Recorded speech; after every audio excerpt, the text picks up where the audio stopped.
from the path, and it stays 20 feet away from the path. And so a kind of a rookie mistake is to just give variables to everything. Don't give a variable to a quantity if that quantity is not changing, because it's literally not varying. It's not a variable, it's a constant, it's just 20. Okay, good. Having done all that, I will now rephrase the information given in the problem in terms of these variables. Well, one piece of information given in the problem is that the man is walking along the path at a rate of 4 feet per second.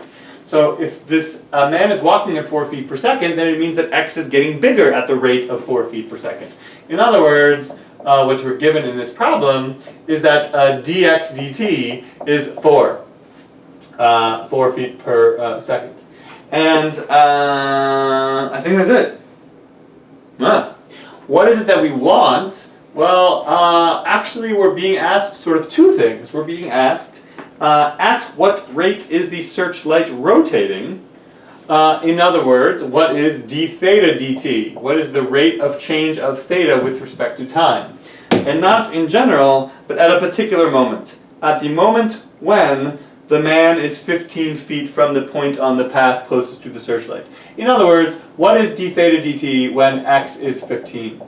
That's question one. And question two is, and hopefully you appreciate it, this was really like two problems in one, how fast is he moving away from the searchlight at this same moment? So once again, when the man is 15 feet away from the closest point on the path, what is the rate, how fast is he moving away from the searchlight? In other words, what is ds dt, the rate of change of the distance between them with respect to time at x equals 15? Okay, having done all this, we now, I think, now everything is just easy. Read and understand the problem, draw a picture, pick variables for the quantities which are changing, rewrite the information given in the problem and the information requested in terms of those new variables, then find a relationship between the variables. Well, we need to find, let's do the first problem first, which asks for d theta dt. And I want to know what d theta dt is, and I know what dx dt is. And so if I'm interested in the relationship between the rate of change of theta and the rate of change of x, then I need to find some static relationship between x and theta. Okay, so what is the relationship between x and theta? Now, unfortunately, if you sort of are inexperienced with this, you might do something like, sine or something like that. Sine theta is x over s, and that's true, but that's not what we want, because we are looking for a relationship just between x and theta. And one does exist. It's the tan relationship. So from the geometry of the figure, we see that tan theta is x over 20. And that really is the relationship that we want, because it shows that x and theta have some very definite relationship with each other. This is all still just pre-calculus. Now comes the calculus. Another thing is that some people who are inexperienced with this, they might think, okay, if I want to find the derivative of theta with respect to t, let me solve for theta. And they get into some disgusting, like, arctan and stuff like that. You really don't have to do that. The beauty of implicit differentiation is that we can just differentiate implicitly. And so once I have my relationship between x and theta, this is the static relationship. You give me a theta, I can tell you what x is. You give me an x, I can tell you what theta is. What I'm now going to do is sprinkle the magic calculus pixie dust on this relationship and find the relationship between the rates. In other words, take the derivative of both sides with respect to time. And if we're differentiating tan theta, but with respect to t, then what is the derivative of tan theta with respect to t? Well, the derivative of tan of something is secant squared something back inside for the derivative of the something. And when we differentiate the right-hand side with respect to t, we get 1/20th times, well, the derivative of x with respect to t is just dx dt. Okay, so if I multiply both sides by cosine squared, again, the calculus is done, then I get sort of my formula. D theta dt is cosine squared theta times dx dt over 20. And once again, I'll put a box around this, because this is the sort of useful, well, I don't want to say useful, but this is the general theorem, sort of, so to speak. The general theorem is that if the searchlight's 20 feet away from the path, then the rate of change of the angle at any given moment is going to be a function of the theta, the dx dt, and that's it. Okay, but for this problem, we don't want the formula in general. In order for the problem to just have an answer, which is just a number, we want to know what is d theta dt when x is 15. Okay, so I will just continue. What is d theta dt when x is 15? Answer is perhaps a little bit confusing. In some ways you might think, okay, well I'm just plugging in x equals 15 into this formula. Actually I kind of skipped a step a little bit. One step I skipped is that we know dx dt. dx dt is 4. So actually you might want to just plug that information in. If you plug in 4 for dx dt, then that's 4 over 20 is a fifth. So that's cosine squared theta over 5. Okay, so now this second formula in the box is now the formula which incorporates the information that dx dt is 4. And so now we see that the actual formula for our problem for d theta dt is just a function of theta.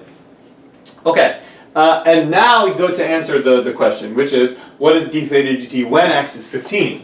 Okay, so I think this notation is very helpful to keep things straight, which is why I use it. What is d theta dt when x is 15? And now we see that the formula for d theta dt is not in terms of x, it's in terms of theta. So once again I have to figure out, well, I have to ask myself, well, what is theta when x is 15? And so I'm going to draw myself a picture, and the picture corresponds to the particular snapshot of the relationship between the quantities at this moment of interest that's being asked about. So this is 20, and this is 15, and this is theta. Okay, so now I see, and perhaps we just finish off this triangle. Maybe you can just do this in your head. This is like 3, and this is like a 3-4 triangle scaled by a factor of 5. This is 3 times 5, this is 4 times 5, so this is going to be 5 times 5. Or you could have done the Pythagorean theorem slower and you would have gotten the same answer.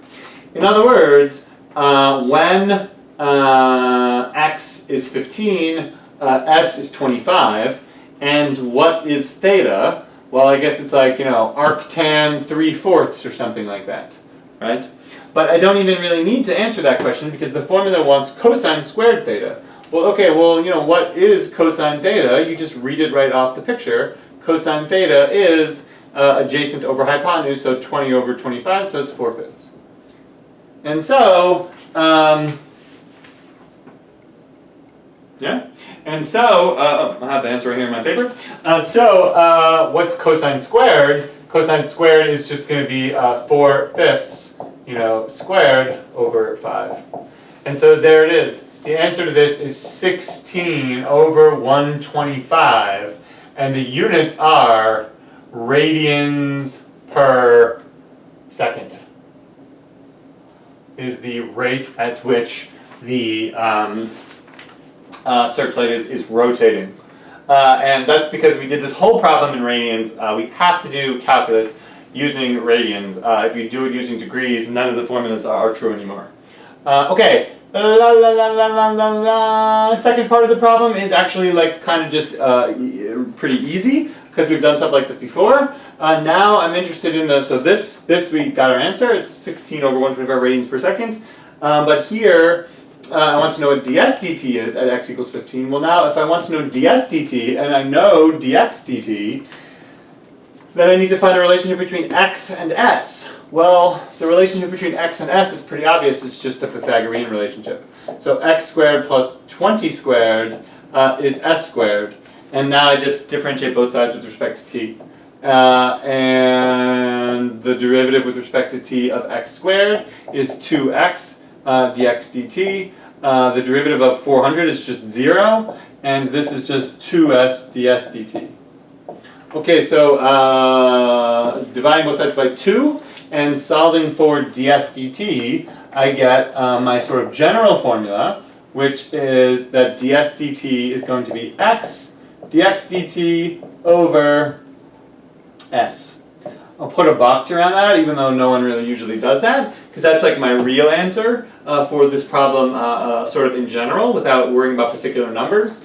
But for the particular facts of this problem, that dxct is 4, then I can just write this as 4x over s. And now I have a general formula for this problem for the rate of change of s.